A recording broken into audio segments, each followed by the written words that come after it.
What's up? Welcome into your Daily Buckeye Blitz for a Sunday fun day, August 25th, 2024. Welcome in to your Daily Blitz.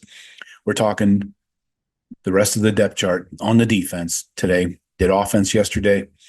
We updated you on how things are laying out. This defense is pretty solid, pretty concrete from the starter's point of view. But before we get rolling, I want to remind you, no live show tonight. Typically, we go live at 7:30 p.m. Eastern here on YouTube and on Instagram and on Twitter.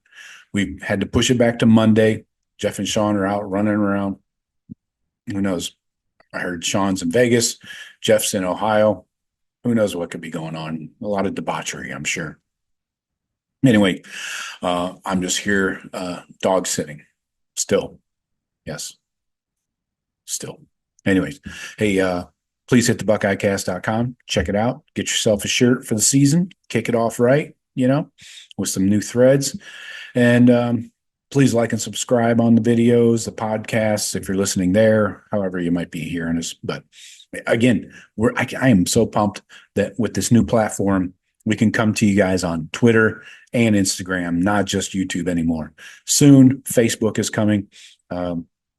It's Zuckerberg and his stupid rules, cock blocker. Anyway, let's get into this defense. We got a lot to talk about here. All right, we're starting up front with the trenches, the D-line. Defensive end Jack Sawyer in his final year is your starter at D-end. D-tackle Tyleik Williams, his final year. Ty Hamilton, his final year. At both of those guys are at D-tackle, obviously. And then defensive end JT Tuimoloau in his final and fourth year. So those are your starters across the board. But now this depth gets interesting, especially down in the middle with the tackles. Caden Curry, third-year guy, is backing up Jack or JT. Kenyatta Jackson, also third-year guy. They came in together, backing up Jack and JT at the D-ends. Now I got Hero Kanu, third-year dude as well. That time has flown by for Hero. Will you be my hero? I got him backing up Tyleik or Ty. Then Caden McDonald, second-year dude, has shown some serious flashes. Coaches have raved about him. So I got Caden McDonald, Hero Kanu as your second wave of D tackles coming in. We know the starters are all NFL prospects. The backup ends are set in stone with Curry and Jackson, but don't forget about Mitchell Melton. He could get some snaps as a dedicated pass rusher. If they go to a rushman package where they have three defensive ends on the field, bring in Mitchell Melton. He is they call him one of the best pure pass rusher on the team. They said it, the players. McDonald's been mentioned with the young defensive tackles. He could get more snaps. You also got Jason Moore. He's right there as well. He should play. And you're going to see all these guys to some degree. So with those two, Hero, Larry Johnson should have 5 tackles that can play. And a little cherry on top, possibly a big, huge cherry. Taiwan Malone can make it 6. We'll see what he looks like. He's had a full year and a half dedicated to football at Ohio State. No more baseball crap. So let's see if he's a 6th man in. That's going to be interesting to me.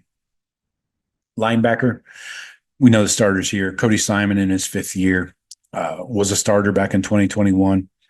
Sonny Styles, he's getting the start at will. He's in his 3rd year. Time freaking flies, doesn't it? That was a loaded class 3 years ago. Anyway, then at the Mike linebacker behind Cody, I got Gabe Powers. Arvell Reese is coming on. We'll talk about him in a sec. But then I got CJ Hicks behind Sonny Styles. So Cody Simon, he is the blocked O jersey owner and captain. He's the QB of the defense. Styles, your starting will linebacker, is going to be backed up by Hicks, but they'll rotate a bit. Arvell Reese is really making a push. Jim Knowles has talked about him. James Laurinaitis has talked about him. So question is, how much will he play, and will he keep earning more playing time? If he's successful when he goes out there, maybe in later in games, and he's making plays. Does he get earlier reps? We'll see. James Laurinaitis has some explosive and athletic players that he can rotate in. This is a very, very different linebacker room now from different from just a year ago, even.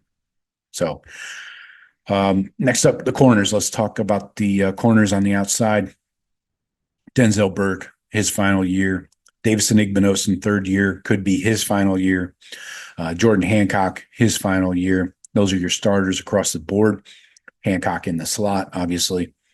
Then behind them, you got Jermaine Matthews in his second year. Calvin Simpson-Hunt, second year as well. Then Lorenzo Styles Jr., I got him backing up Jordan Hancock. Styles is in his fourth year. I believe he has one more year after this of eligibility, but Lorenzo Styles Jr. is backing up Hancock in the slot. So you got your best starting three corners in the country, no doubt about it. OG Walt loves his young players too, though, and the guys that are coming behind them. So Matthews has played outside and at nickel during camp. So he said he's played 50-50, a little split of both. He's going to log the most meaningful snaps this fall in as far as the depth goes. Then you got freshman Aaron Scott. He's going to push to crack the two deep this fall as well. So look for him coming up on the outside. All right, safeties. Let's talk safeties here. Best safety duo in the country. Lathan Ransom, his final year, fifth year. Caleb Downs in his second year. Yeah, just his second year. Behind them, I got Malik Hartford at the strong in his second year, and Jalen McLean, true freshman, behind Downs. So you've got young, inexperienced depth. The staff is more concerned with safety depth than the corner depth when it comes to the secondary. Hartford has the most experience in the two deep when it comes to the safeties, but he'll most likely be the next player in, the third safety in. McLean is the fourth. Bonsu is right there battling McLean for that fourth spot. Again, Bonsu's a second-year guy, though. He would mainly be your strong safety, your bandit, coming in behind Ransom. So, and don't forget the Buckeyes added some depth with Keenan Nelson Jr. He's a third-year player. He made 4 starts at South Carolina, so he does have another year of eligibility. We'll see if he can get on the field early or at all this season. I don't know. I imagine he had to pick up the Jim Knowles defense. I'm sure it wasn't exactly the same at South Carolina, but he's somebody to keep in the back of your mind at safety. So, and Leroy Roker's out there. I mean, he just came in over the summer, so not a lot of time for him to get adjusted in this safety-driven defense, in case you didn't hear that before. So Leroy Roker, he's a true freshman. Maybe he sees the field. I don't know. He's got a lot to learn, and he was a converted basketball player mostly. So we'll see. But I feel good about this defense, top to bottom. It's going to be fun to see the depth, some of the guys in this two deep play. So I got for you today. Don't forget, Monday night, 7:30 p.m. Eastern. We are going live Monday night, Monday. Twitter, Instagram, YouTube. Please join me and hop in the chat. So I got for you today. Talk to you tomorrow. Go Bucks.